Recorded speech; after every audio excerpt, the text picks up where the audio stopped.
Okay, hello everyone, this is Professor Lei. Welcome back. So this video is for Chapter 9, Material Requirements Planning. Okay, so as you guys may still remember that in last chapter, we already talked about production process, right? So in this chapter, we will further talk about more inside operations management procedure, which is dealing with the material requirements planning. All right, now let's move to the learning objective of this chapter. All right. So the learning objective of this chapter is quite straightforward. So first of all, before actually we move, detailedly talk about certain problems and the structure under the material requirement planning system. Okay. First of all, we need to understand what is the material requirement planning, or simply we can call it MRP system. All right. What is the MRP system? Okay. What are the common structure of the MRP system, and what are the most important key aspects, key concepts under the MRP system. All right, that's actually a very important concept before we move to more detailed applications. All right, after we know what is MRP system and what is the structure of the MRP system, then further we will use a few different examples to illustrate how we can efficiently use MRP system for a certain type of industry. All right, and then of course, lastly, we will detailedly talk about a few different loss sizing techniques in the MRP system. Okay, we will compare those different techniques and evaluate and see which technique is basically best in what kind of circumstances. All right, so basically this will be the learning objective of this chapter. Now let's move to the beginning of this chapter. All right, so first of all, we would like to compare two different planning which are very commonly used in business. One is called enterprise resource planning, or shortly we call it ERP. All right, and of course in this chapter we will focus on another planning called material requirement planning. Okay, so ERP and MRP actually essentially is very similar. Okay, but they're using in different aspects. Okay, ERP is more frequently used in a macro aspect within a business.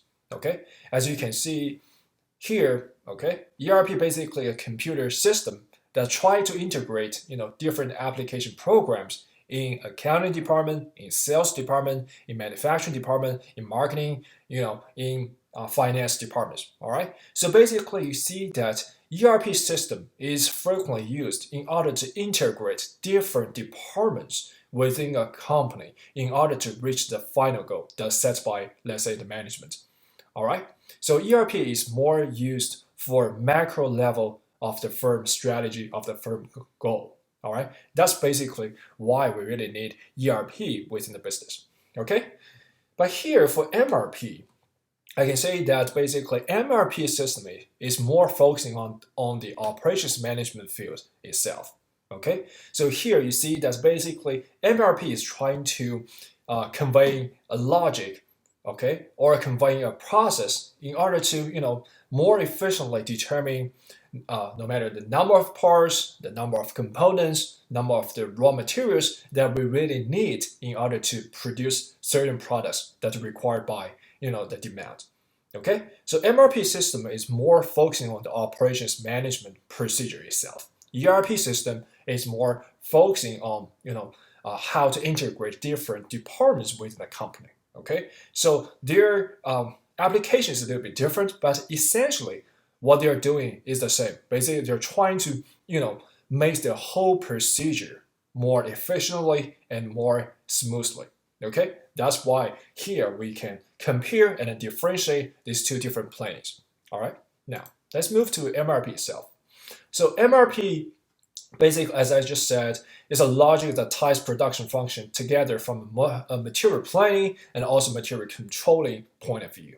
Okay, so it's basically just it's just the approach that try to more efficiently solve the problem of managing the parts, components, and materials need to produce end items. All right, so give you a quick example. All right, so as I just said, in chapter 8, we already talked about the production process, right? The production process itself, all right? So even if we know that know the exact amount that we want to produce, okay, in the production process. Okay, it's not the end of the day. It's not the end of our task, right? Because in order to produce certain a number of the end products, we still need to have enough raw material. Okay, so probably let's say for finished product A, we need part B, we need part C, we also need part D, right? We need to make sure that okay, we have enough part B, part C, and part D as raw materials. Okay, when we're trying to start to produce the finished product A. Okay, so that's why actually material requirement planning itself is very, very important. Okay, here I listed two key elements, two key things under material requirement planning. Okay, first of all, by using the material requirement planning, all right, we need to kind of at least estimate, all right, or evaluate how many different parts that we really need. Okay, in order to maintain the production level of the finished products that we are trying to produce. Okay, and this is the first thing. Second thing, when we need to basically have that enough amount of the part in order to make sure that the whole operations management procedure itself is smoothly. Okay, we don't actually want the breakdown situation under the operations management or production process procedure, right? So that's what we want to we don't want to see, right? So that's why here MRP system basically is helping us to solve these two, or at least mitigate these two questions that will commonly happens within the production process or the preparation stage of the production process. Okay, how much and when. Okay, so these are the two things that we really care about. That's why we really need MRP system. Okay, now next let's move to some MRP applications and benefits. All right, so actually in the last chapter we already talked about a few different industry in terms of the production process. Right, you may still remember that we talked about the customer decoupling point, right? The customer decoupling point. All right, so here still we separate those industry into those different types, and here more specifically I also list a few different examples that is related to that specific industry type. Okay, so since I already talked about very detailedly in last chapter about different industry type, okay, so here I won't actually spend too much time to talk about the industry type itself. Okay, but I do require every one of you to look at the corresponding textbook in order to make sure that you know what is the key difference among different industry type.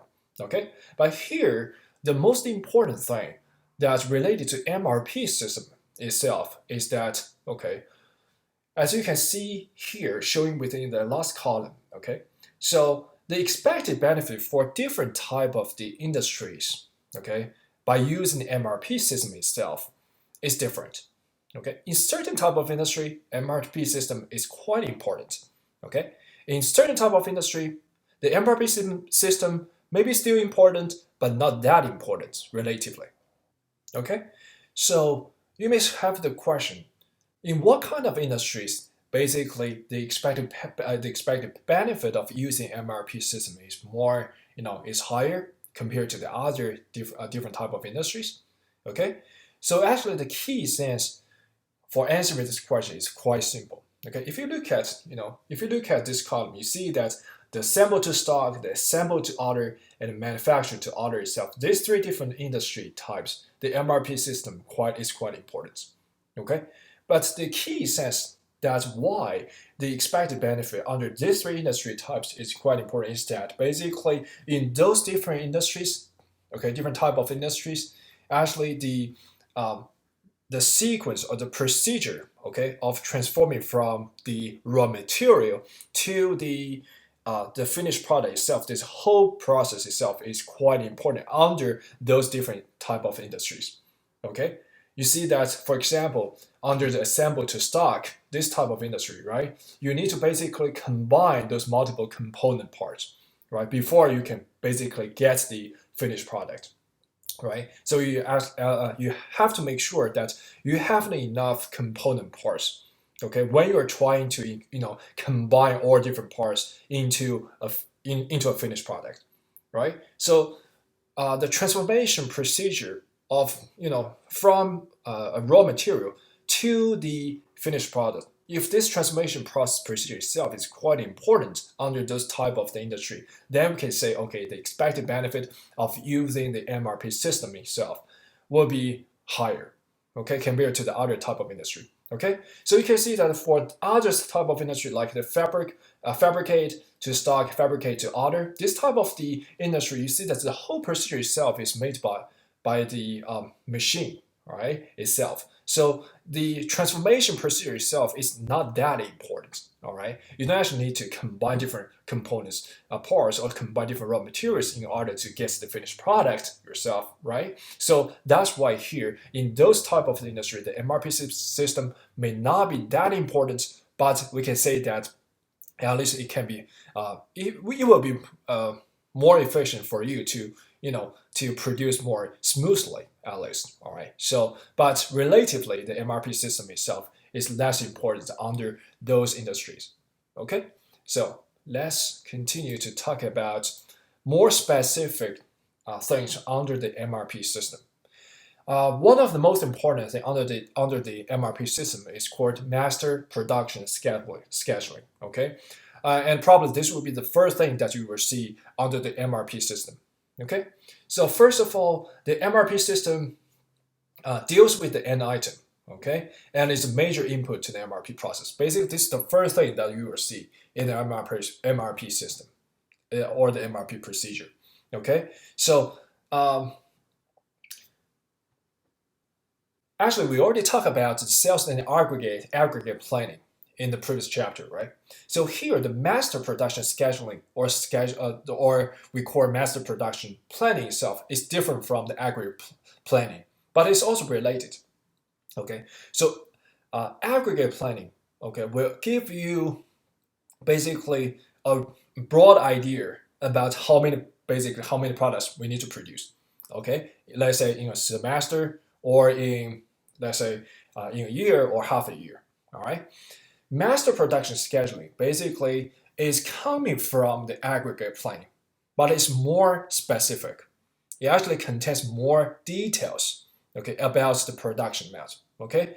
For example, you were more specified to in which months we need to produce how much.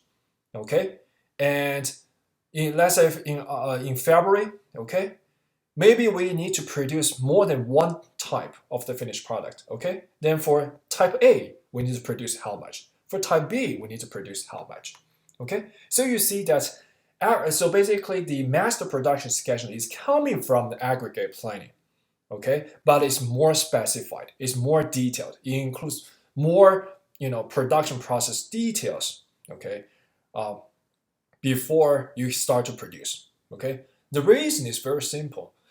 You have to have a very specific detail about how much finished product for this specific type you need to produce before you can actually start to prepare the corresponding raw material, right? So that's why you see that in the MRP system, master production scheduling itself is the first thing that you will see. Okay, and this is basically the most important target that you want to reach. Some details inside the master production scheduling itself is the most important target that you want to reach for the whole MRP system. Okay, that's why here we will start from the master production scheduling. Okay, of course, the master production scheduling, or we call it master production scheduler. All right, it will include a few important things. Okay, before we start to organize the whole MRP system. Okay, first of all, it will include the demand for different sources, inside, outside, or forecasting. All right. Still, we will connect with aggregate planning because, as I said, the aggregate planning basically leads the master production scheduling. Right. It is connected, and also the master production scheduling itself is coming from the aggregate planning itself. All right. You also participate in customer order promising. We'll also talk about that just in a second. Okay. Of course, it is visible to all layers of management. Okay. It's transparent, and you try to basically mitigate the conflicts between different sub department, right? Manufacturing, marketing, engineering. All right, and and also it's basically trying to communicate all problems from the different aspects, right? Because sometimes the different department, they may have a slightly different target in order to reach the final goal. Okay, but as the operations management field, or as the more specifically as a department within the master production scheduling session, they are basically trying to reach different goals simultaneously. Sometimes certain goals are conflicting with each other. So how to basically balance different goals and try to maximize our final target, that's actually very complicated and complex work. Okay, but here we will use a very standard MRP system to illustrate how to improve our efficiency during this preparation, raw material preparation procedure. Okay, so don't worry about it, and we will use different applications and problems to help you get a deeper understanding within this whole MRP system. Okay, now let's continue. Okay, this will be a good illustration for you to get a deeper understanding about what is the relationship between aggregate planning and also the master scheduling planning. Okay, so you see that this is what we already learned within the previous chapter, right? The aggregate production, okay, as we show here, right? Here I just use the example aggregate production plan for, let's say, matrix. All right, you see that under the aggregate production planning, it only give you some numbers about let's say in month one what we need to produce for matrix. Okay, how many? 900. And then in month two we need to produce 950. That's it. It doesn't actually specify any specific detail, okay, about the production level, about different types, about the different weeks. Okay, but you see that if you look at the master production schedule, okay, master production scheduling for the same thing basically, all right, you see all this information, all right, is reflecting more specific details, right? So you see that basically master production scheduling can be viewed as the expansion compared to the aggregate production planning. Okay, so under the master production planning, you see that here I can show you basically as a firm, we basically we are producing three different models: model 327, model 538, and model 349. There are three different models. Okay, so instead of actually just giving the numbers related to months, we basically expand to 1, 2, 3, 4, 5, 6, 7, 8 different weeks. Okay, and you see that it tells us in week one we need to produce model 327 for 200 units. All right, and in week two we need to produce model 538, this model, for 100 units. Okay, but if you look at the whole first 4 weeks, add all them up, 200 plus 400 plus 100, 100, and also 100. If you add them up, the total would be 900, which is exactly the amount shown here. Okay, and if you basically add up all the numbers showing here, okay, you will see 950. That's exactly the amount that we show here. So basically, as I just said, the master production scheduling is just an expansion of the aggregate production plan. Okay, this is basically the final goal that we want to reach during the production process. Okay, but in order to reach this goal, okay, we need to have a very detailed, more specific planning. Okay, for different types and in different specific time window. Okay, that's why here you see, by just looking at this master production scheduling, you have a more solid understanding about what kind of thing at what time we need to produce. Okay, that's basically the thing that we can see from the master production scheduling. And I can show you guys basically this thing is the first thing that we will start to consider under the MRP system. This is the beginning of the MRP system. Okay, now let's continue.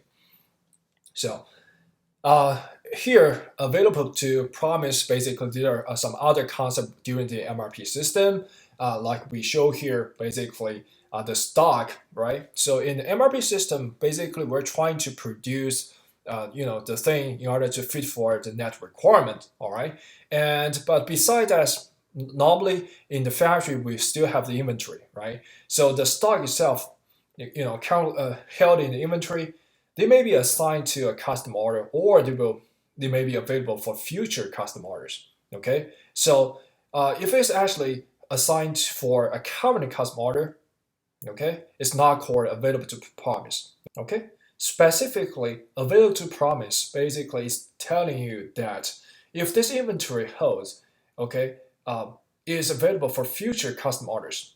Okay, this is basically corresponding to the available to promise concept. Okay, we will use the very specific detail to illustrate all the concepts showing here. All right, I know that by just looking at all those concepts, it may be a little bit abstract, but it will give you at least a basic understanding about some key elements that we will face when we jump to the specific problems related to MRP system. Okay, now let's move. So another thing is about the demand, right? We know that the production process, all we are doing during the production process is to basically fit for the market demand, right? So where's the market demand sources? Where it comes from? Okay, here at least we can basically list the two different type of sources. Okay, the first type of source basically is basically coming from those customers that already order, products, no matter external or internal, right? No matter you're an external customer or internal customer, you already order certain products. Okay, this order are already placed. Okay, and another type of source basically is related to aggregate production planning. Okay, it's not placed, the order is not placed currently, but let's say for the marketing department, or some other department, right? They can forecast, okay, in the near future, how many units probably will be ordered from the customer. Okay, so we don't actually want to, just start to produce when the customer already ordered this certain product, right? We want to do it before certain product, a certain customer will order in the near future, right? That's what we do. So basically, the demand source basically coming from two broad sources. Okay, the one big direction is basically the current customer order. Okay, the current customer order. The second big direction basically is the forecasted order in the near future. Okay, so these are the two sources. Okay, now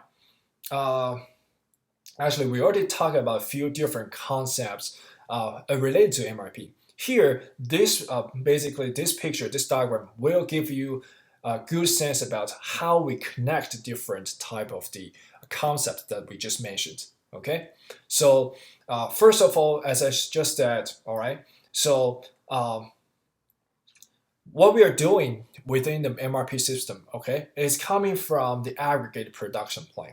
Okay, aggregate production plan, and also the aggregate production plan itself is also based on the forecast of demand from customers. Okay, so you will have the forecast of demand from customers. You will also have some, orders from the current customers, right? This is basically corresponding to these two different sources of the demand. Okay, these two different sources of the demand will generate the total demand that the factory or the firm will have in, let's say, in a season, okay, in a selling season. Okay, so these two different demands, okay, will generate your master production schedule. Okay, we call it MPS, basically master production schedule. This is the thing that we just said, right? The master production schedule shown here. Okay, so once we move to the master production schedule, then our MRP system will start. Okay, now basically the course inside of the MRP system will start. Okay, so that's why here I said this is basically the beginning of the MRP system. Okay, then after we get the master production schedule, okay, basically we already get the outline, all right, of our MRP system. All right, we know that, okay, for certain products we need to produce how much, for another type of product we need to produce how much. Okay, and of course, in order to produce those certain type of the products, we need to prepare certain type of the or a certain type and a certain amount of the raw materials. Okay, that's what we need to do, especially within the MRP system, the material resource planning system. Okay, so here within the MRP system, okay, there are two important file, okay, that we need to discuss about. These are actually very important, but the sense is quite simple. Okay, so one thing is called bill of material file. What is a bill of materials file? Okay, so in a sense, bill of material basically can be viewed as the production structure, okay, of the production process that connect the raw material and also the finished product. Okay, for example, for finished product A, how many B we need, how many C we need, okay, how many D we need. Okay, so the relationship between raw material and the finished product should be mentioned, should be clearly specified under the bill of material file. Okay, so bill of material file give you the structure, okay, of the relationship between raw material and also the finished product. Okay, so this will be the bill of material. What is inventory records? It's actually very straightforward, right? Basically, inventory records tells you how many inventory right now is on your hand or is available in the near future.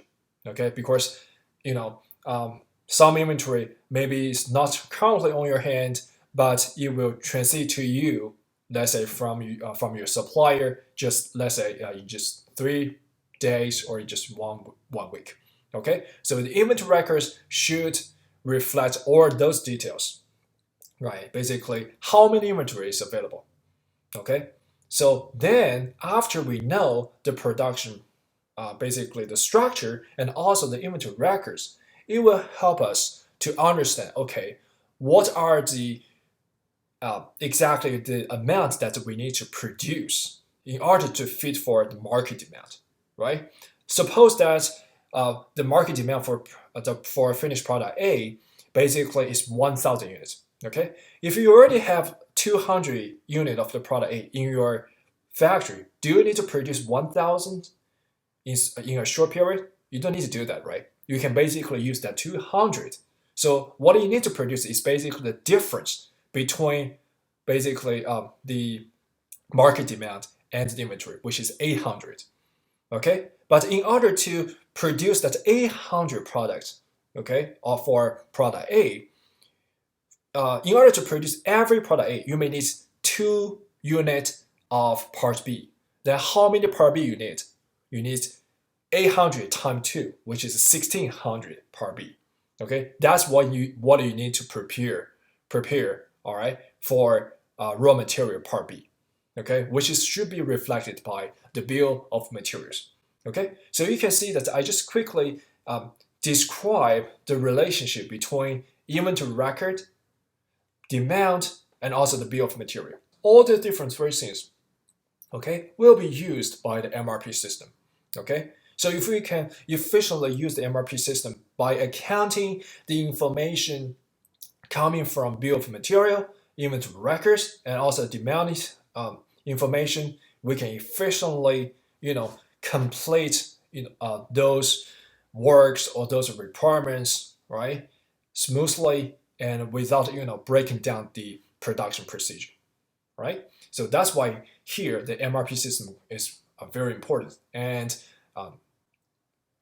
just in a second, we will use a few different examples to illustrate the whole procedure. But the key sense is what I just said, right? The bill of material file gives you the production, basically the production structure. The inventory record tells you how many inventory that you have on your hand. The demand files basically tells you how many products you need to have in order to fit for the customer demand. Okay, so these are the whole things from this picture that's basically helping us to illustrate the structure within the whole MRP system. Okay, and of course the MRP system output, the main thing coming from the MRP system Okay, it's called plant order releases. Okay, so basically, this is very straightforward. Okay, how many things we need to produce for the finished product? How many things we need to produce for the corresponding different parts, right? So all those things should come out by analyzing, the relationship among these different files.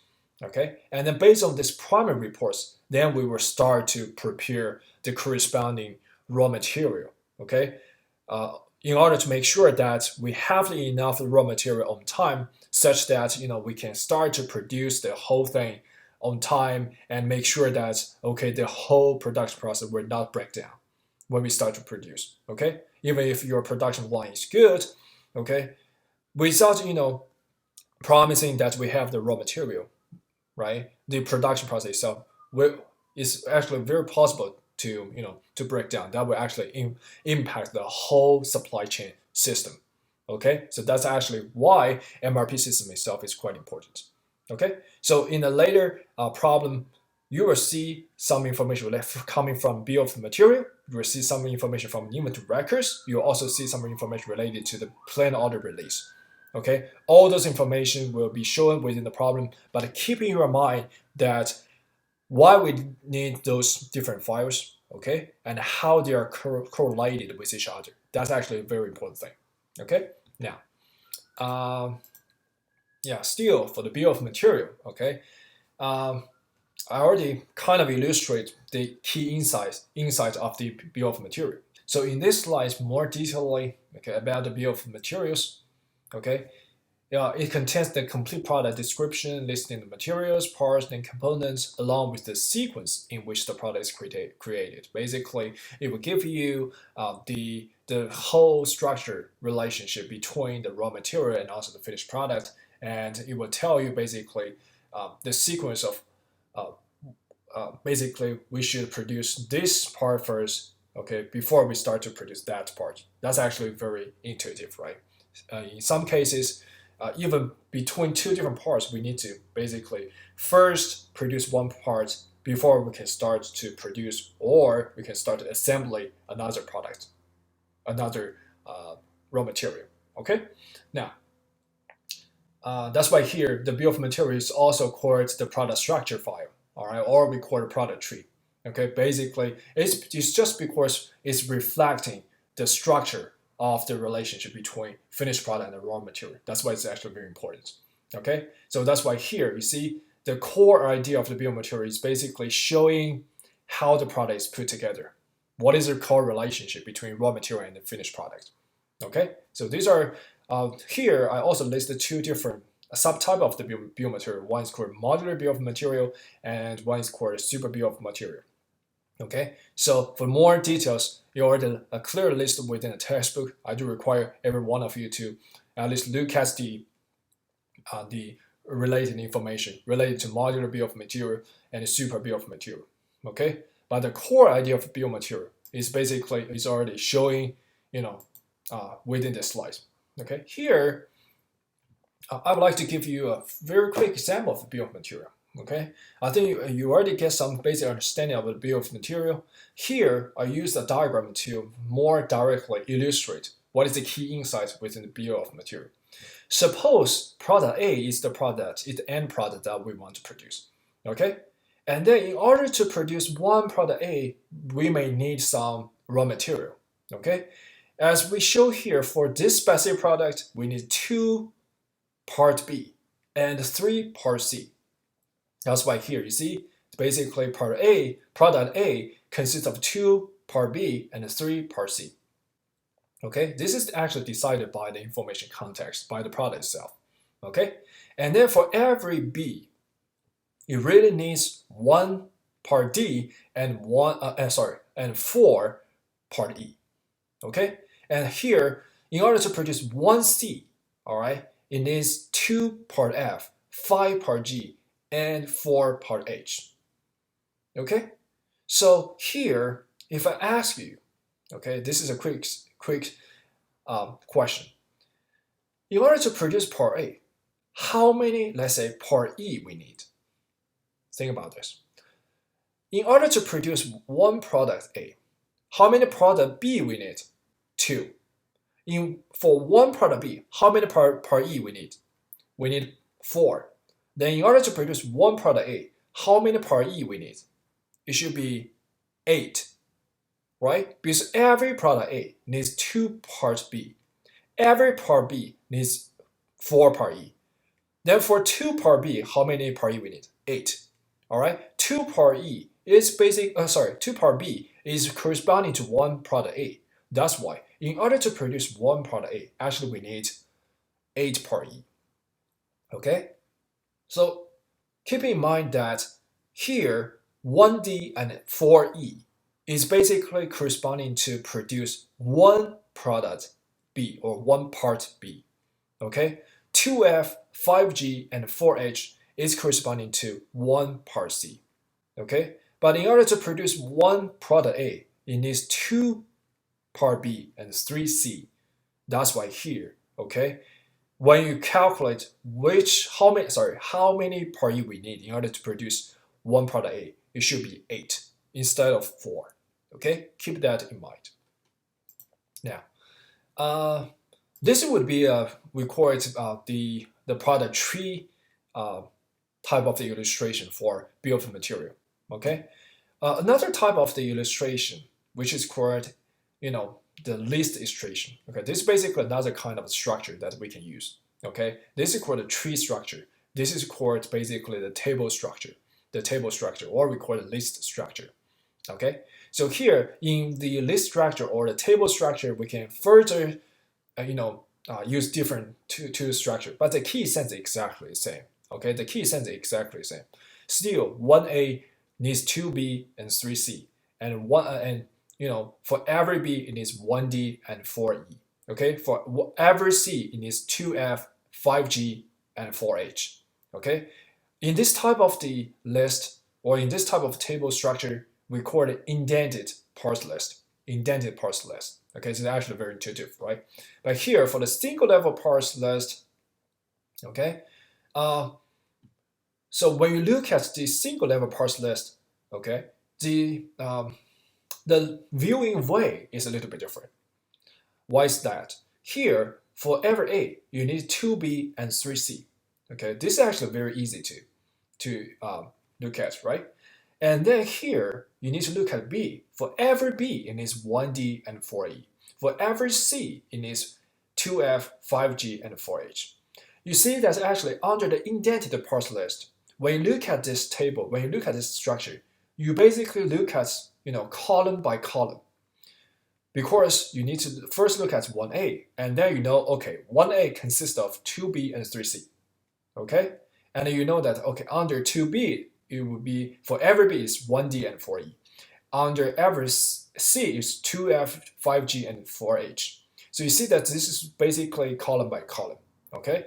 But if you are looking at the single level parts list, it's not looking at that way. So basically, you need to look at, you see, it's a little bit like row by row. Okay? 1A consists of 2B and 3C. 1B consists of 1D and 4E. And 1C consists of 2F, 5G, and 4H. Okay? So when you look at indented parts list, you basically look at like this way. One column, one column, one column. But if you look at single level parts list, you like one row, and to another row. Okay? But the key sense is exactly the same, right? You see that no matter we use the tree, no matter we use this way or use that way, okay, all the three way are basically reflecting the same information, okay? Another thing is called the BOM hierarchy, okay, hierarchy. So the BOM hierarchy or BOM levels, the key sense is quite simple, all right? So basically, it's not just reflecting the sequence of the different raw material, before you start to produce, okay? But it also reflects the level relationship, okay? So here I listed 2 different type of the bill of material hierarchy or bill of material levels, okay? But the key sense here is exactly the same. Sometimes we may use this way, sometimes we may use that way. What is the key difference here? The key difference here is very simple. So here, since M and N is after L, so they will put in level 1, okay, under this structure. And then P, N, Q, R, this is under, Pn is under N, is after M, Qr is after N, right? So that's why here they are actually listed under level 2. All right, and then RS is after P, QR is after N, S is after Q. That's why they are actually they are actually listed in level 3. Okay, so in this structure, we are more focusing on the vertical sequence, okay, of the raw materials. Okay, vertical sequence like Pn is after M. That's why they are listed in level 2. Mn is after L. That's why they are listed in level 1. Okay, we are more focusing on the vertical sequence among different raw materials. But here, this structure is a little bit different. Okay, but the key essence is the same. The difference is that here you see, because N is basically is a direct input in order to produce L. Okay, but N is also the input of M, and then M is a direct input of L. That's why here N is a direct input of L and also is an indirect input of L because N is a raw material of M. M is a direct input of L. So that's why here under this line, N is indirectly linked with L. But under this line, N is directly linked with L. Okay? That's why since N is here and is also here, they put this N under level 2. So basically you see that they are putting the same raw material under the same level. They are actually emphasizing the horizontal relationship. Okay? So here, as I say, in this structure, they are more focusing on the vertical relationship, vertical sequence of among different raw materials. Okay? But here, if we consider the horizontal relationship, okay, since here this is N, this is also N, that's why here they put N, right, under level 2. Similarly, for Q is under level 3. For R is also under level 3. But for S, okay, is already under level 4. Okay, so these are two different structures. Okay, each way basically has its benefit. This is more focusing on the vertical sequence, and this is more focusing on the horizontal comparison. Okay, each way has its benefit, and actually we can use both way even in the one problem. Okay, now these are some detailed things about the bill of material. Okay, another important thing related to the MRP's inventory status. Okay, inventory status actually is quite straightforward. Okay, this would be a very standard file for inventory records. Okay, so basically, how many inventory you have. Okay, more specifically, what is the inventory on hand? Okay, what are the inventory? Okay, that is already scheduled. This is still in the transit process. Okay, what is the total inventory that we have? This kind of thing. Okay, so here you see, here in this big classification, it shows some basic information describing the item. Here, it shows the information about the part availability. Okay, since we're also talking about the raw material, that's why here we also include some detailed information related to the parts. And here basically are showing some additional information. Okay, we will also use the key insight, of the inventory records when we deal with the problem. Okay, like the gross requirements, schedule receipt, project available balance, and pallets order release. Okay, we will detailedly talk about every single concept and move to the application in order to give you a better sense about what are these things means, what is the key essence of each concept, and what are the relationship among different concepts. Okay, I can tell you guys that actually the key insight here is quite simple. Okay, let's just continue. Now, before we move to the MRP system problem, okay, let me give you a quick sense about what we need to do during this whole process. Okay, what are the key sequence within the MRP system? Okay, So first of all, as I just said, the beginning of the MRP system is the master scheduling, right? And the master scheduling itself is coming from what? It's coming from the aggregate planning, right? Remember that C, the master production scheduling is coming from the aggregate production plan. Okay, so here, the one important concept under the MRP system is called gross requirements. Okay, so basically, gross requirement basically just the amount, okay, that that actually is required from the market demand. Okay, basically, it's basically showing the amount that we need to have, okay, at one specific time in order to fit for the market demand.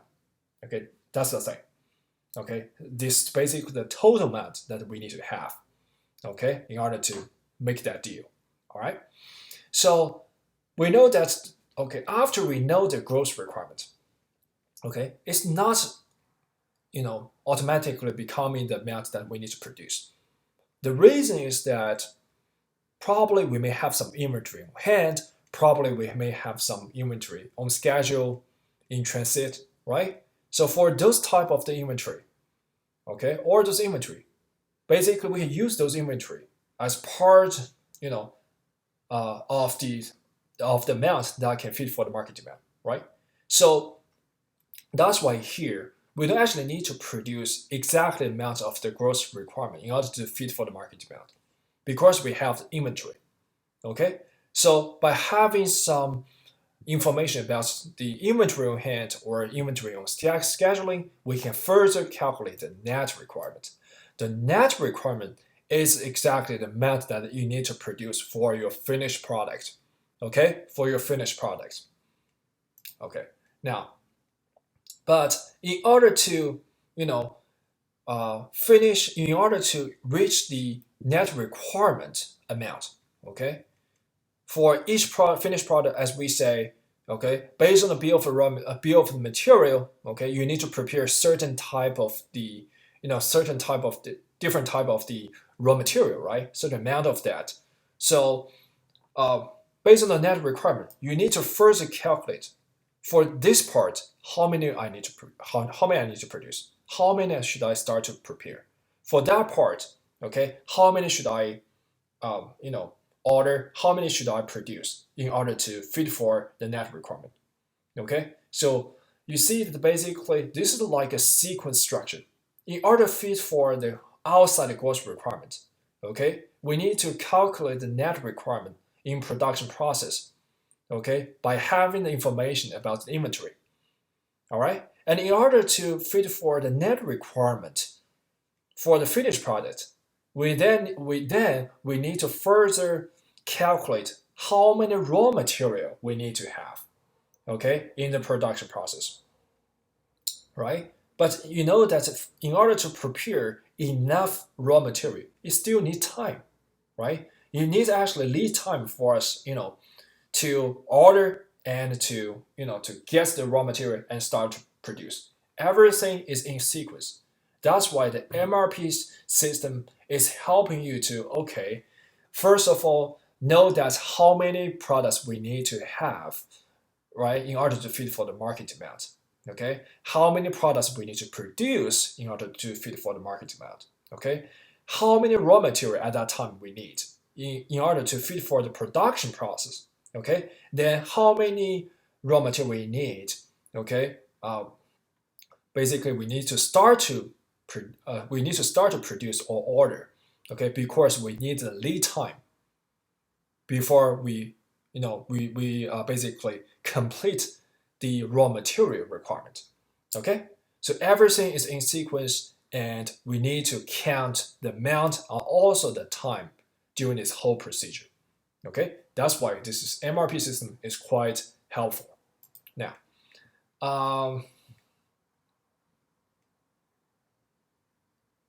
okay, yeah.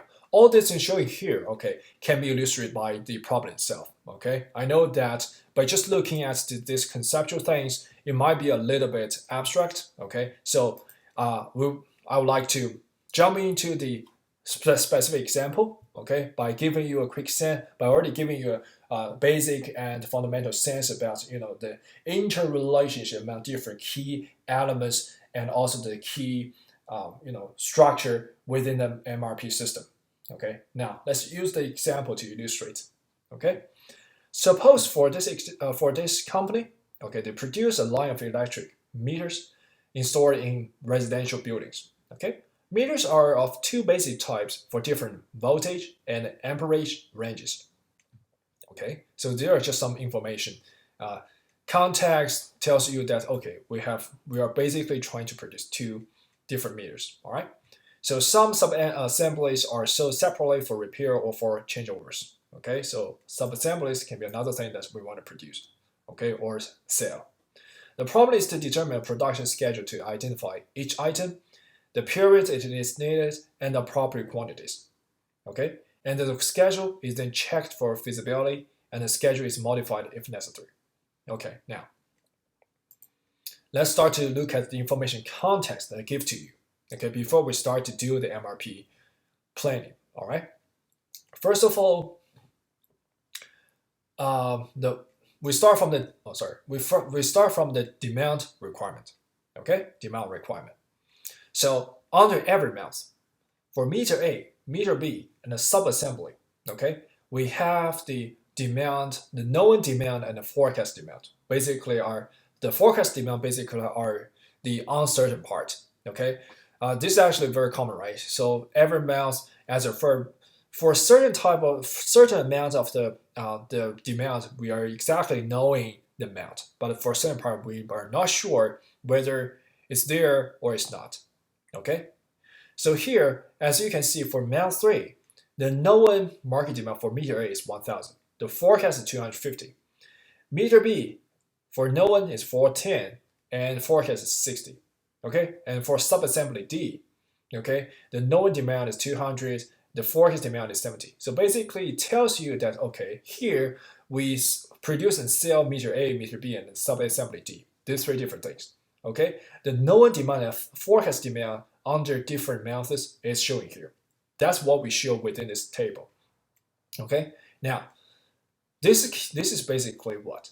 This is basically the aggregate planning, right? It's kind of the aggregate planning, but we are trying to basically move it to the scheduling, the master schedule.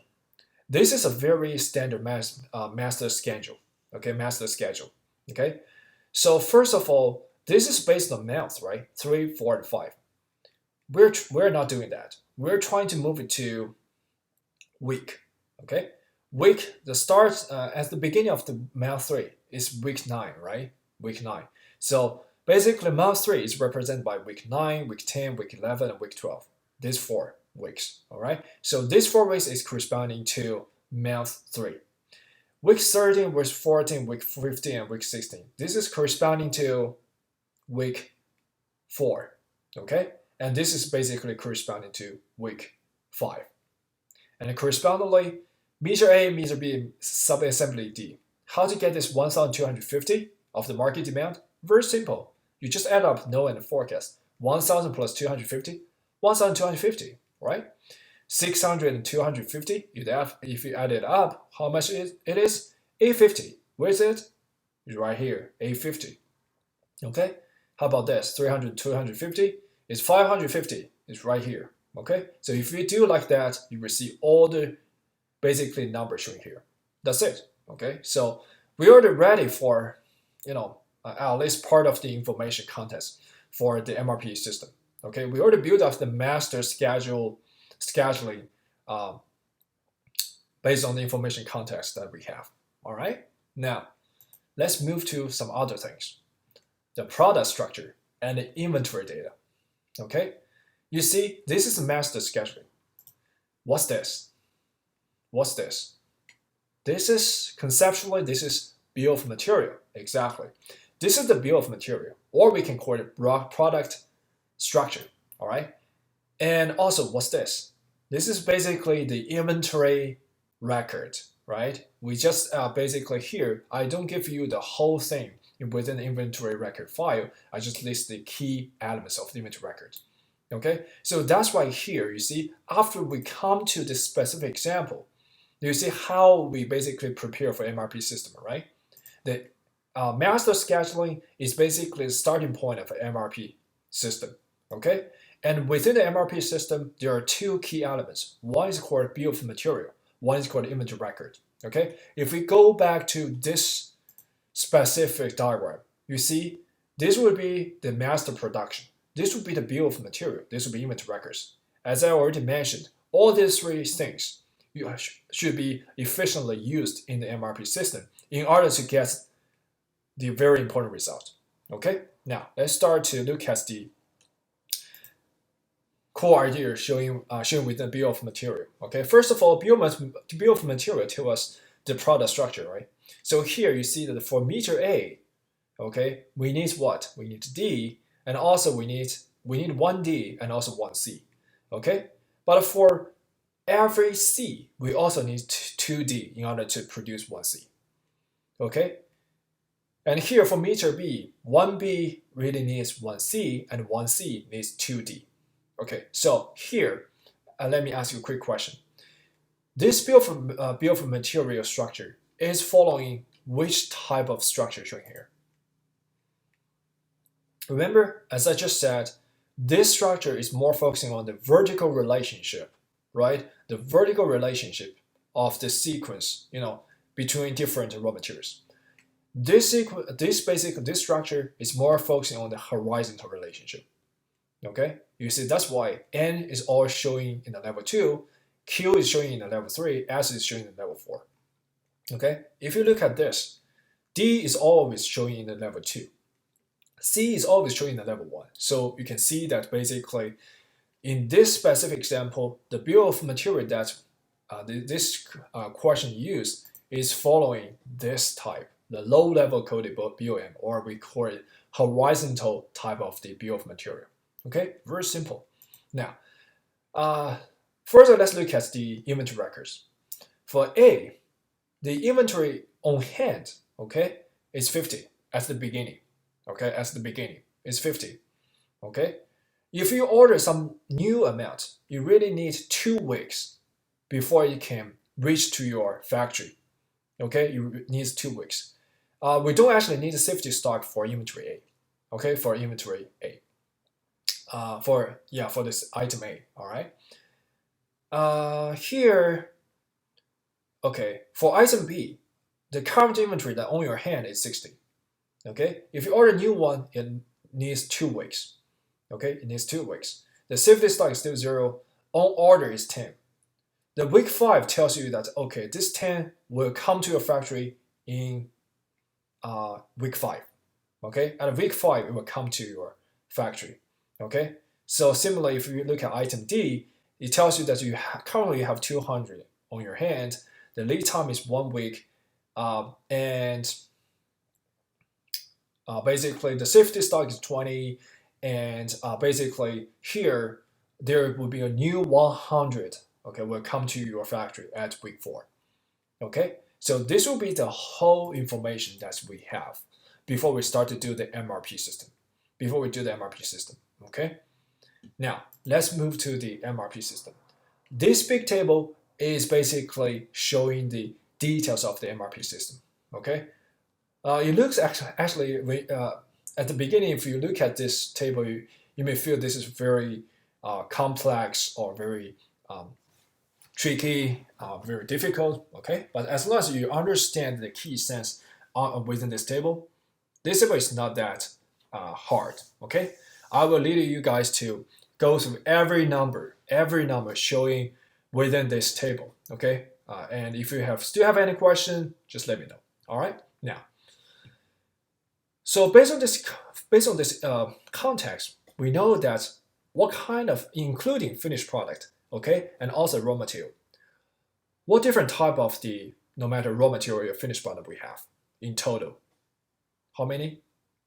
We have A, we have B, we also have C, right? Also have D. So basically, there are 4 different things in this MRP system. A, B, C, D. These 4 different things. Okay, that's why here we list in 4 different rows. A, B, C, and D. Okay? Why we should list from A to D? It seems to be very obvious, but it actually has some inside logic. Okay? The reason that we list A first, before B, before C, before D, okay, it's not just alphabetic. Okay? The reason is that A is the first thing. A basically is in the level 0. That's why we list A first, and then we list B, and then C is under the level 1. That's why here we list C here, and finally we list D because D is in level 2.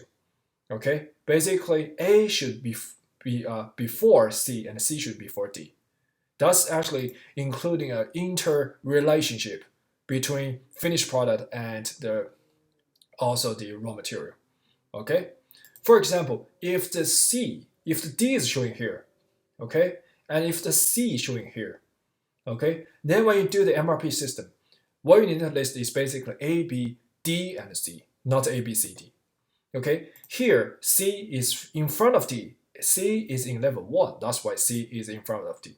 Okay, now when we look at the MRP system, or basically when we start to write down the core numbers, okay, within each row, okay, we start from the first row. The reason is very simple, okay. Basically, we need to first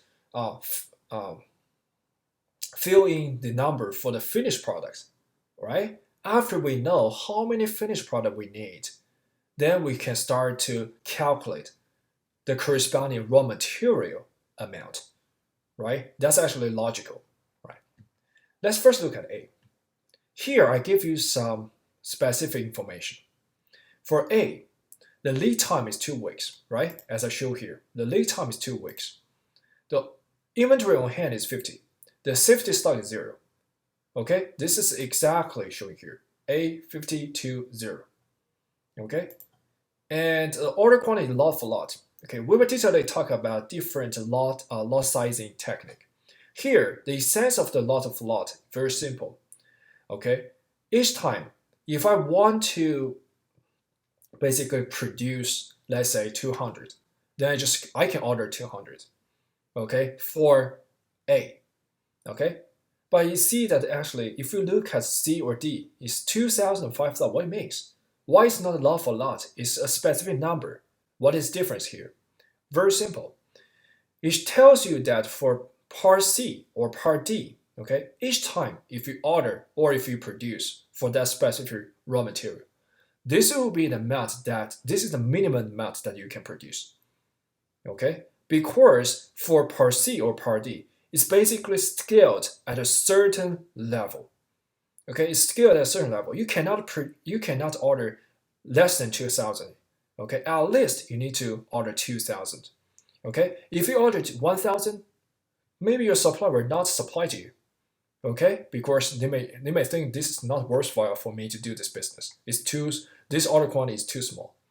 Okay, so here, this is given by the information context. Okay, it tells you that okay, for product A, if you want to order 2,000, if you want to order 1,000, that's okay. If you want to order 1,005, that's okay. If you want to order 2,000, that's also okay. Okay, but for part C, that's not the case. If you want to order 1,000, no, they will not give to you. Okay, each time if you want to order, you at least need to order 2,000. And for part D, it's even more. You need to order 5,000. Okay, you need to at least order 5,000. Okay, but this is also very common in the real business, right? For a certain type of the thing, if you order too little, they may not be willing to do that because each time for you, for the supplier to to transit the, let's say, certain raw material to the factory, it needs the transit cost, the transit time, right? It's really costly. That's why for certain type of the products, they actually have the minimum amount for ordering quantity. Okay, so lot for lot is the accurate amount that you order. This specific amount basically is the minimum amount that you can order each time. Okay, now this is just given by the information context. Now let's look at for product A. But given all the things which is already showing in the inventory history, okay, inventory records, now let's build up the MRP. Okay, so first of all, we know that the inventory on hand at the beginning, okay, at the beginning of week 4, okay, these are the things that we want to build up. Okay, now let's first look at the week 9. Okay, week 9 is basically the first net requirement week that we need to feed for, right? Because you see that in at the beginning of month 3, we need to basically feed for both the known and the forecast market demand, which is in total 1,250 for meter A, right? So the preparation schedule, of course, should be before that week, before week 9, right? So if this is the target, 1,250, 470, and 270, okay? If these 3 numbers are the final target that we want to meet in order to feed for the market demand, okay? The MRP system, the MRP preparation should be before week 9. That's why here, okay, the MRP for specific, you see, for 1,250, 470, all right, and also 435 is basically before week 9, right? Preparation is always before reaching point, right? Okay, now, suppose I tell you that at the beginning of inventory week 4, the inventory on hand is 50. That's why here, this amount is 50. This is called projected available balance. What is projected available balance? Very simple. The projected available balance basically it means how many inventory you have that is available for sale. Okay, the projected available balance is exactly tell you how many inventory you have that is available for sale. Okay, yeah. Why I say this is available for sale? Because the inventory on hand minus the safety stock is the inventory available for sale. Keep that in mind. Okay, inventory on hand is 50. If the safety stock is 10, then what this amount should be? It should be 40 instead of 50. Okay, because safety stock is always keeping in your factory. It's not for sale. That's why the projected available balance for inventory here is 50 minus 0, which is 50. Okay, because inventory on hand minus safety stock is 50. Okay, now, so this is 50 inventory. Okay, and then if you look at inventory records, there's no on order. There's no on order. That's why here, okay, so in the week 4 is 50, week 5 is 50, week 6 is 50, week 7 is 50, week 8 is 50. Okay, until week 9. Okay, now it tells you that the inventory available at beginning of week 9 is 50. Okay, very simple, it's 50. But, okay, but what we need in order to feed for the market demand in total for product A, where you can find it? Right here, right? For meter A, or the product A, we need 1,250. 1,250. So 1,250 is showing here. It's corresponding to the gross requirement. Remember, what is gross requirement? The gross requirement basically is the total market demand. Is the total market demand for that specific product. Okay? Here, I already tell you that for meter A, the market demand, the total market demand is 1,250. Okay? Gross requirement tell you that in total you need 1,250 in order to feed for the market demand. The project available balance tells you, okay, what is the current inventory amount that is available for sale? Okay? Then the next thing that you can simply calculate, okay? This next thing that you can simply calculate is the net requirement. Okay, the net requirement. What is net requirement? Very simple. Net requirement is just using gross requirement minus the project available balance to get net requirement, which is 1,250 minus 50 to get 1,200. Okay, here, I think normally, okay, I think this made a mistake by the textbook. Here, it should use 0 instead of 50 because this 50 is already used. That's why here, basically, when we calculate, you should use 1,250 minus 50 in this column to get this amount, which is 1,200. Okay, so here they should actually already become 0. Okay, but the key sense is already shown here, right? The gross requirement at the beginning of the week 9 is 1,250. Okay, at the end of week 8, you have 50 in your real inventory, all right, that is available for you. That's why here the net requirement that you need to produce, okay, you need to produce and is ready for sale is 1,200, okay, product A. Okay, this is actually very important. Okay, so this 1,200 is basically the amount that you need already have, you already produce, okay, in your factory at the beginning of week 9. If you actually need to complete the requirement, okay, of producing 1,200, okay, the planned order receipt should be 1,200. The reason is quite simple. Why this net requirement is exactly, you see that this amount for net requirement is exactly the same as the planned order receipt. That's because your order quantity is lot for lot. Okay, if you need 1,200, okay, by following the lot for lot, okay, technique, the amount that you want to produce exactly 1,200. Okay, so this works only if, okay, you can basically order the exact amount that you need. But let's say, as we already mentioned, for product C or product D, okay, if your net requirement, let's say, is 800, okay, let's say if it's 800, your planned order receipt can be also 800 or larger. It cannot be 800 because each time if you order, you have to order this amount at least, which is 2,000.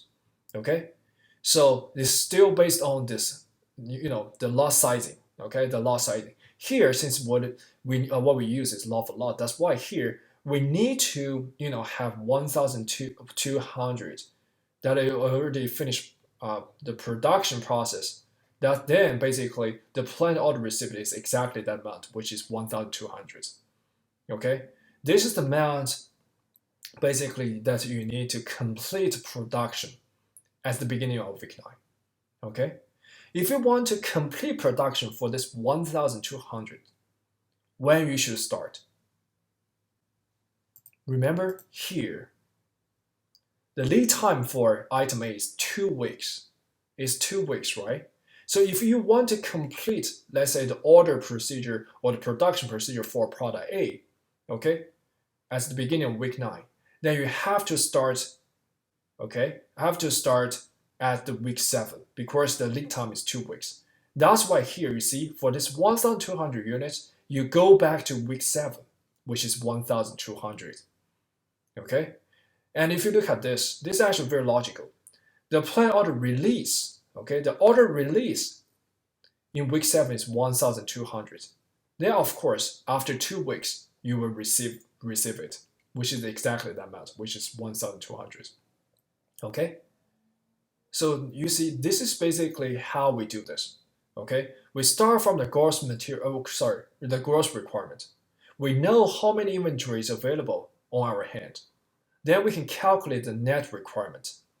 Okay, the net requirement. And based on lot for lot sizing, lot for lot technique, we need 1,200. Okay, then basically we want to produce is 1,200. But the production process itself needs time. That's why here, in order to get this amount at the beginning of week 9, we have to start to produce our order at the week 7. That's why the planned order release is 1,200 in week 7. Okay, in week 7. Okay, now let's move to item B.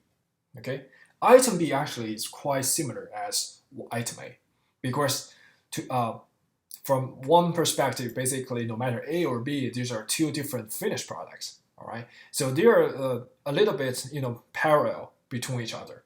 Okay, now, if you look at item B, the lead time is 2 weeks, on hand is 60, safety stock is 0, order quantity lot for lot. Okay, very similar, right? So here, as you can see, the on-hand inventory is 60. Okay, now we still start from the week 4. It's 60. Okay, but as you can see, okay, the lead time is still 2 weeks. The safety stock is 0, right? 60, 2, and 0. This is already actually showing here 2, 60, and 0. Okay, lawful lot. But here on order is 10. As I already mentioned, what does this means?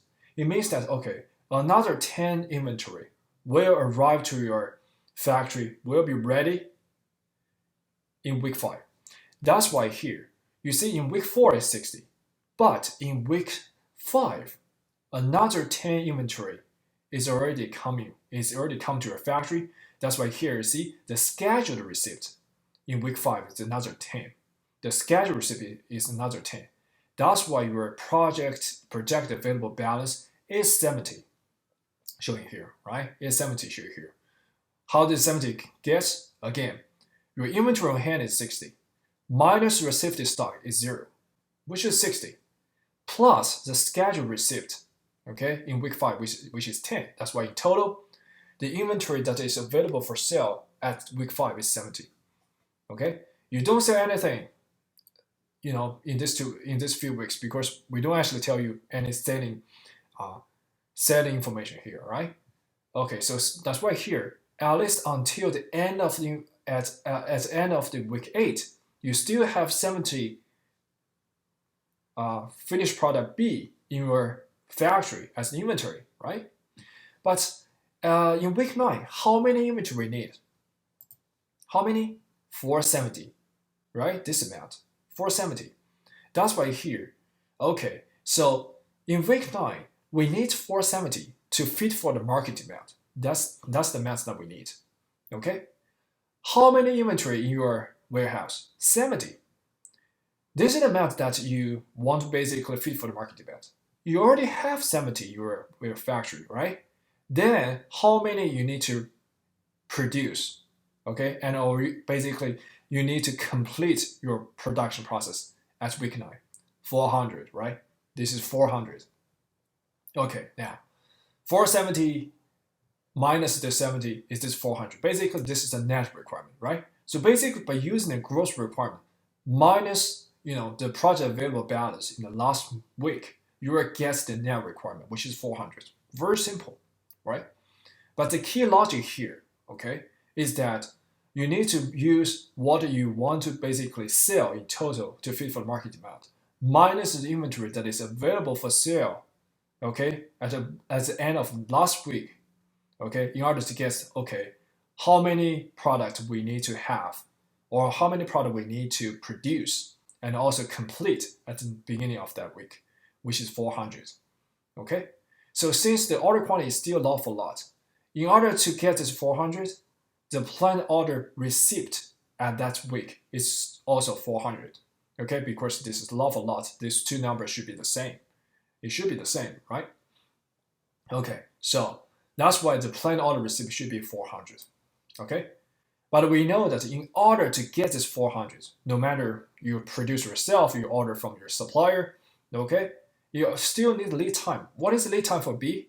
The lead time is 2 weeks. Remember here, the 2 weeks. That's why in order to complete this amount, 400, at the beginning of the week 9, you actually need to start, okay, at week 7, which is 400. That's why you see this 400 receipt in week 9, okay, receipt in week 9 is actually transforming to the release in week 7, which is still 400. Okay, that's how we basically generate these two rows. Okay, the inside logic is actually quite simple as long as you understand the key sense of different, the relationship among different concepts. That's the most important thing. Now, for product A, we already know that in order to fit for the final market demand, we need to start order or produce product A in week 7. The amount is 1,200. And then for product B, okay, in order to fit for the market demand in week 9, okay, we need to start produce or order, okay, product B still at week 7, okay. The amount is 400, right? But we know that in order to get A or B, we cannot directly get A or B. Why? Because A, no matter A or B, this is produced by what? Or this is assembly by is assembly by its parts, right? A is basically made by one D and one C. B is made by one C. Okay? Since A is made by one D and one C, B is also made by one C. Let's look at this. If we go to the C row, okay? If I need one A, okay? If I need one A, how many C I need? I need one C. If I need one B, how many C I need? One C. Now here, if I need 1200A, how many C we need? 1200, right? Because it's one-to-one relationship. So that's why here you see, this is 1200. Okay? If I need 1B, how many C I need? Still 1C. Then if I need 400B, how many C I need? 400C. That's why here, in order to get 400B, how many C we need? We need 400C. Okay? For every A, we need 1,000. For every A, we need 1C. That's why 1,200A, we need 1,200C. For every B, we need 1C. That's why here, 400B, we need 400C. So in total, how many C we need? It's 400 plus 1,200 is 1,600. Okay, it's 1,600. So basically it tells you that, okay, in order to produce certain amount of product A, certain amount of product B at the beginning of week 9, okay, we need to start to produce or order product A or product B in week 7. And in order to get that amount, okay, we need to basically start to kind of produce C, the corresponding C amount, also in week 7. You see there's an interrelationship here, right? And why the interrelationship is like this is based on the bill of material. Okay, the bill of material. Okay, now it tells you that basically at the week 7 you need to have 1,600, right? Otherwise, if you don't actually have 1,600 in total, you cannot start to produce A and B. If you cannot start to produce A and B at that time, you cannot feed for the final market demand for A and B, right? That's actually very intuitive. All right. Now, so the gross requirement as of week 7 is 1,600. Now, let's look at C, the whole row, okay? The lead time is 1 week. Inventory on hand is 40. The safety stock is 5, right? This is already showing here. For C, inventory on hand is 40, lead time is 1, safety stock is 5. There's no on order. Okay, cool. And order quantity is 2,000. I already mentioned that. Since this is specific amount, each time if you order, you have to order at least that amount. Okay, at least that amount. Now, since the inventory on hand is 40, safety stock is 5. What is the inventory available for sale at week 4? 40 minus 5, which is 35. That's why here this is 35. So 35 in week 4, again 35 in week 5 because nothing happens, right? And then 35 in week 6. Okay, now we know that at the end of week 6, the inventory on your hand, the inventory available for sale is 35. Okay, but at the beginning of week 7, how many C we need in order to fit for market demand? It's 1,600 in total. Okay, we need 1,600 in total. How many we have? We only have 35. Then how many we need to produce? Very simple, right? Use this 1,600 minus this 35 to get this 1,565. The key is that you need to basically understand the key sets here. This is the amount that we need. This is the amount that we have. So of course, the difference is the amount that we need to further produce or order, which is 1,565. Okay, which is 1,565. Okay, now this amount actually we need to produce a further order. Okay, why this is 2,000? Why this amount is not 1,565, which is exactly the same as this amount? Why? Because for C, the order quantity has to be at least 2,000. That's why here this is 2,000. Okay, that's why here this is 2,000. And it basically tells you, okay, at that time I need to basically have 2,000. okay, have this 2,000 amount. And what you need basically is 1565, right? 2,000 is basically you already get from order. But what do you essentially need is 1565, okay? Then what is this difference? This difference will become the new inventory, okay, that's in your warehouse. The 2,000 minus 1565 would be 435, exactly this amount, okay, exactly this amount. Because you have to order at least 2,000, that's why here you order 2,000. But what you need basically is just 1565, okay, that's why here you see the new inventory available for sale is 435. That's why here you see 435, 435, 435. It becomes 435 right here. Okay, this is the key point. Now, since I ordered 2,000, since I need to get this 2,000, okay, in week 7, okay, then when should I start to order? When should I start to order? Keep in mind, the lead time is what? It's 1 week. The lead time is 1 week, so it tells you that, okay, in order to get this 2,000, I have to order this 2,000 at week 6, which is 2,000, right? So that's why here, order received 2,000 in week 7, based on a 1 week lead time, your order release should be 2,000 at week 7. Week 6. Okay, week 6. Now, yeah, that's all for the C column. Okay, you already fill in all the necessary basic numbers for C part. Okay, finally, we also need to fill in part D. Okay, we need to fill in part D. Still the same fashion, the same logic inside. Okay, first of all, you see that actually there's 2 errors that come to D. Why there are 2 errors? What they are corresponding to? Think about this.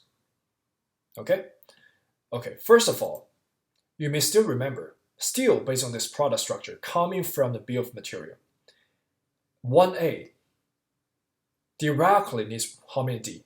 1D, right? 1A directly needs 1D. Okay,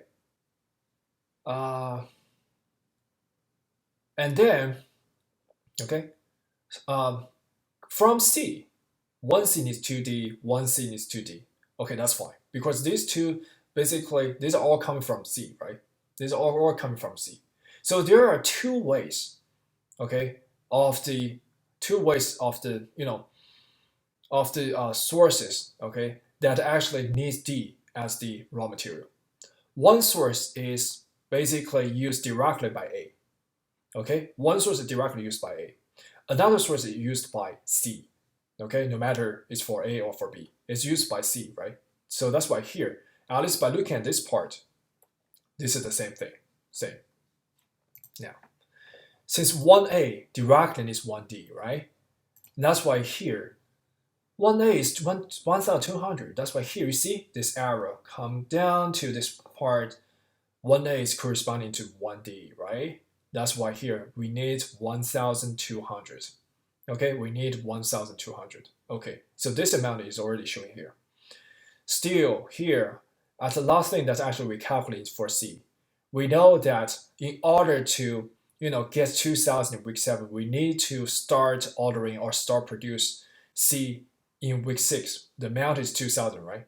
But we know that for 1C is corresponding to 2D, right? 1C is corresponding to 2D. That's why here, in order to get 2,000 C, how many D we need? It's 4,000 because it's 1 to 2 correspondence. That's why the gross requirements in week 6, okay, for D is 4,000. It's 4,000, all right? Now, let's start to look at the whole thing for D, starting from week 4. First of all, the lead time is 1 week. Inventory on hand is 200. The safety stock is 20. Order quantity is 5,000. Okay? All the information is already showing here. 200, 1, and 20. And here, also another thing. At the beginning of week 4, there is another 100 will come to your factory as new inventory.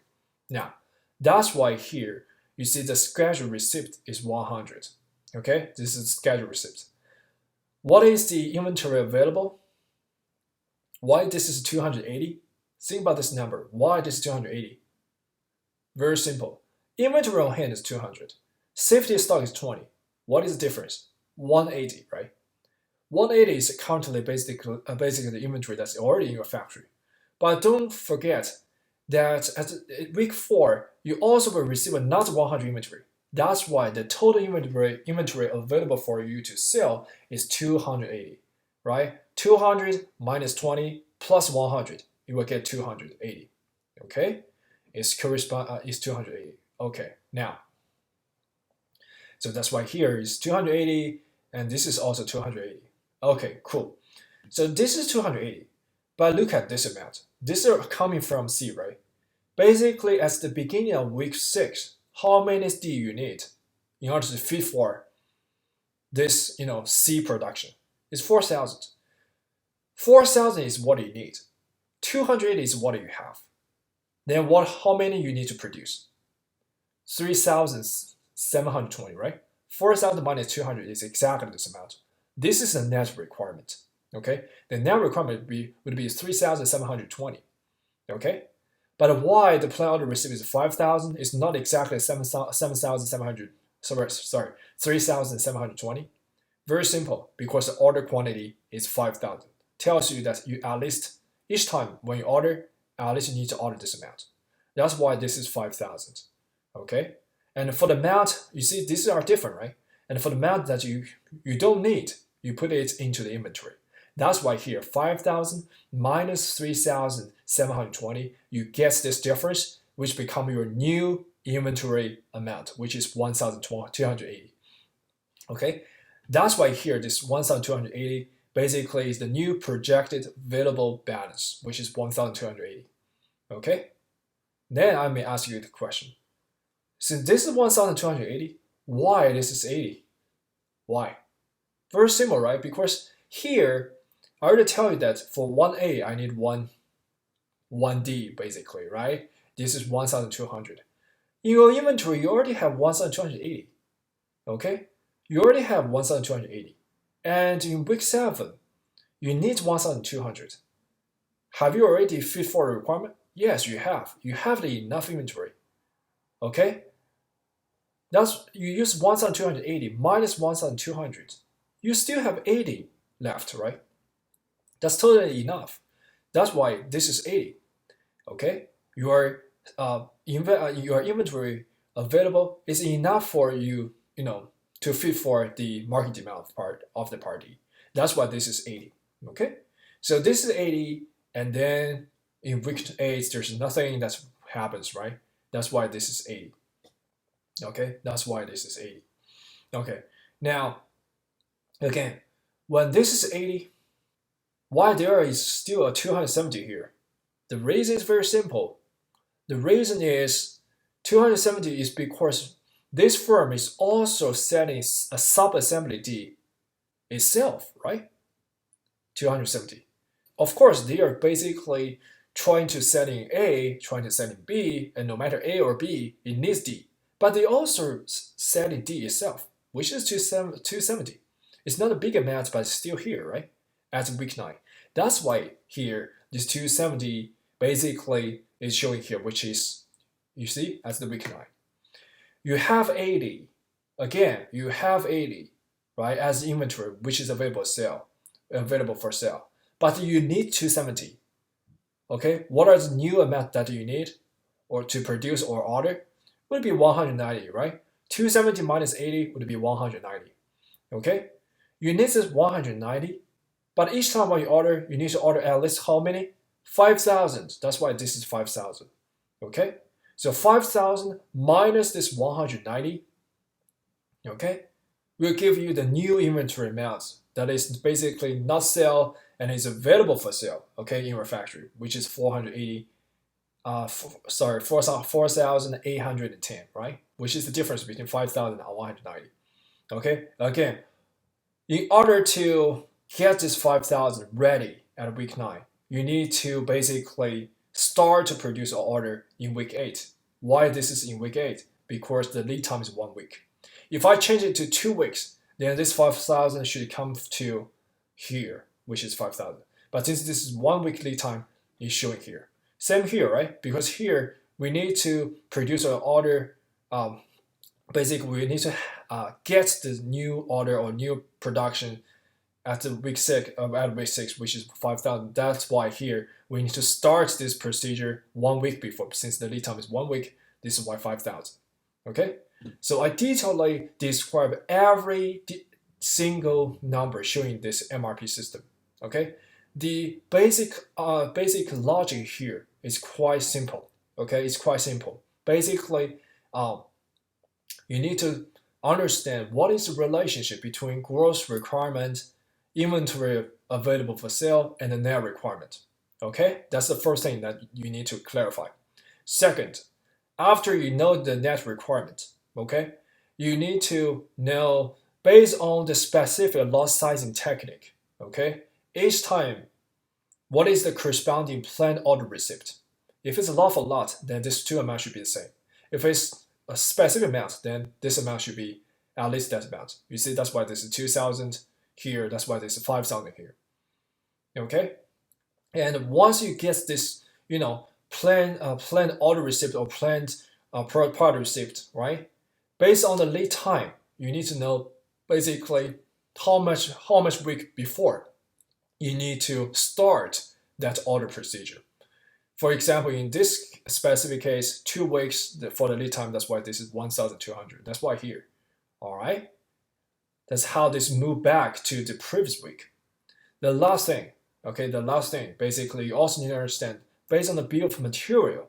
1A is corresponding to 1D, 1A is corresponding to 1C, but 1C is corresponding to 2D, right? This is showing in the bill of material, and based on this product structure, okay, you need to know, okay, in order to get this 1A, how many 1C or how many 1D I need in order to fill out the corresponding other numbers, okay? So when you start to fill out, you always fill out the first row first, based on the rules that I just mentioned, okay? And then once you get this, you transform to the next row, and then you fill out all the numbers based on the rules showing here, and come to the next row and come to the last row.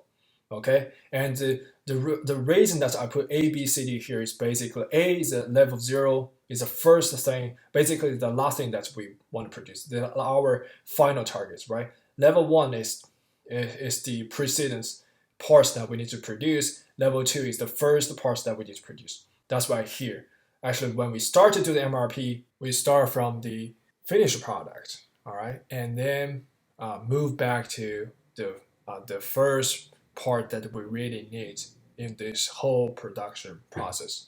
All right, so thanks a lot for viewing this video. In the next video, we will continue to talk about the lot sizing technique that's frequently used within the MRP system.